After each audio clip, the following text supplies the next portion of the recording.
The next day, we decided to travel to an eco-resort tucked away in an oasis in the desert, just off the Red Sea coast.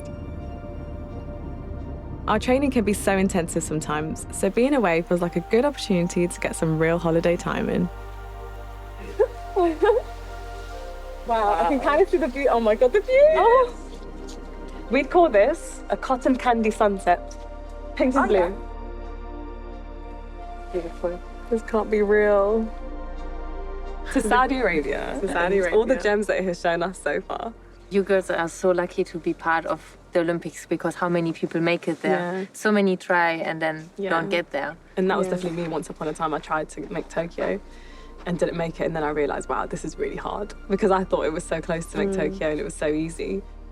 It really makes you feel lucky and proud.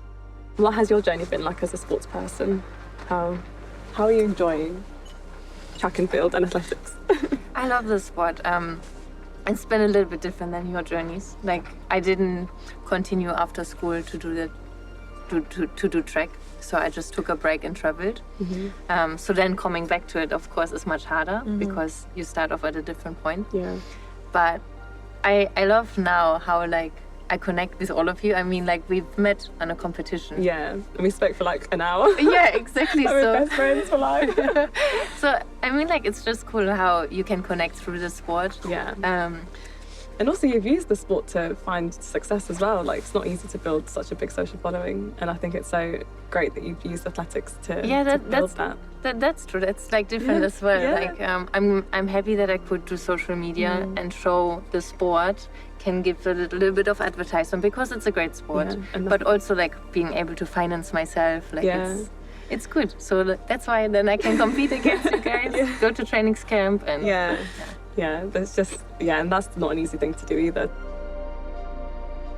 In that moment, I don't know what came over me. I got really emotional talking about my journey as an athlete.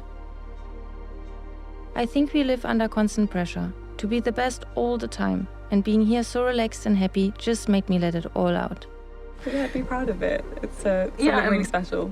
Yeah, I know, but it's nice that I get to travel with you, you know, and like also like can pick your brains a little bit about training and. Yeah, we've had so many conversations, non-stop talking about training.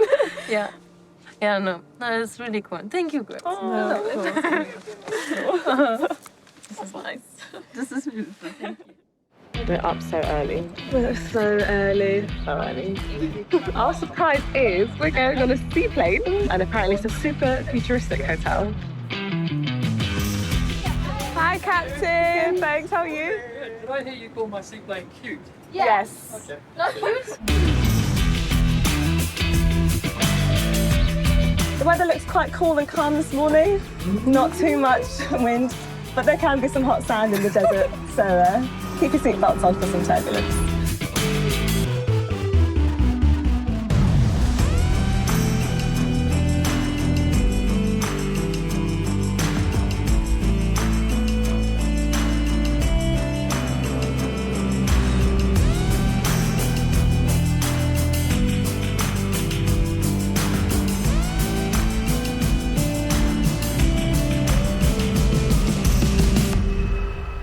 This is a dream.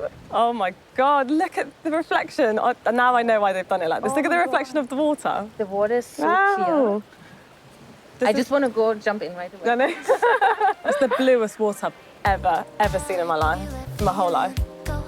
This is Shebara, an island getaway powered entirely by the sun. From solar energy to a desalination plant that provides fresh water, sustainability is built into every part of the resort. And I think we can safely say the rooms aren't too shabby either. Across the Red Sea region, major initiatives like constructed wetlands and renewable energy are shaping a greener future, all in line with Saudi's Vision 2030. What drew you to Saudi Arabia? So we're here with Prime Video and TripAdvisor. We're filming a series called The Wanderer, and we are showcasing the beauties of Saudi Arabia, from the cities to the nature, the wildlife, and the hidden gems. Yeah, it's really nice, and especially in Saudi Arabia, when you do it now, you know that most of the places you go, you're one of the first one to go. Yeah, that's like, true. It feels like. Yeah, it's the thing. Like here, when we have so many places that we don't know underwater, so sometimes we go on exploration just to. And when you think you're down, and you think I might be the first human in the world to be actually at this place, it's really nice. You're opening up the reefs for a lot of tourism now, right? Yeah. How important is it to protect the reefs for groups like ours? I've been traveling in many places in the world where I've seen tourism, how it damaged the reef. Sometimes you have group of snorkelers coming and they just stand on the reef. They have no idea. They think the corals are just rock and they just stand on it, and you see areas where everything is just destroyed. It's like sometimes I go in the reef and I'm just like, wow, I haven't seen a reef like this for ages, because everywhere I worked is like very touristic, so it's quite damaged. Here you see the reef, so it's beautiful. You're gonna see like massive corals and it's really beautiful. It's so different than other places because like the change here has been so fast and like such a strong force moving forward, and in such a positive, sustainable way. It's, yeah. No, you need that now in the world, you know, like when you see all the things that happens everywhere, you need some places where actually we act and for the environment. It's good? Yeah. Okay, no worries. I think there's no one that's good at this. We don't know, we got Botox. The lip fillers. I know it looks like Botox, like shit.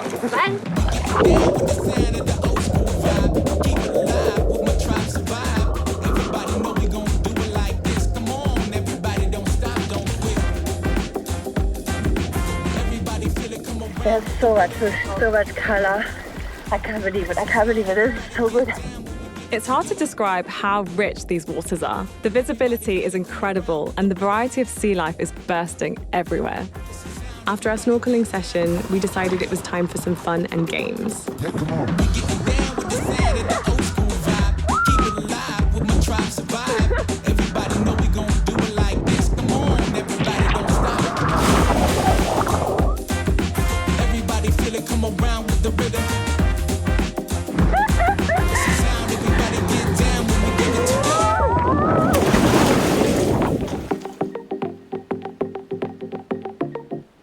Kind of reminds me a little bit on training. I mean, like the vision they have, like requires a lot of trust and faith that it will work out. And I mean, they went really out of their way to create what they have created. I feel like in training it's the same, you know, like we're training so much and like we're just hoping that our result will come, but you just don't know. Yeah, it's blind faith entirely. Like, and I always get asked that question, like, who inspires you? Who's been your biggest inspiration? And I can never just pinpoint one person, because to me, I feel like I find inspiration in the people who are pioneers, the people who are blazing trails, who are doing something new, and it pays off in the end. And that could be artists, musicians, sports people. But even a project like this, you know, they'd start from scratch, from zero, and an idea that if they told the rest of the world might have thought they were crazy. Yes. But now look at what they've created, and that's similar with training. Sometimes you have to have that blind faith. We were quite pleased with ourselves for drawing in parallels with our own professions. But we were blown away by how they're trying to break barriers and how the futuristic design matches the pioneering technology that powers it. We haven't really seen this anywhere we've travelled to before.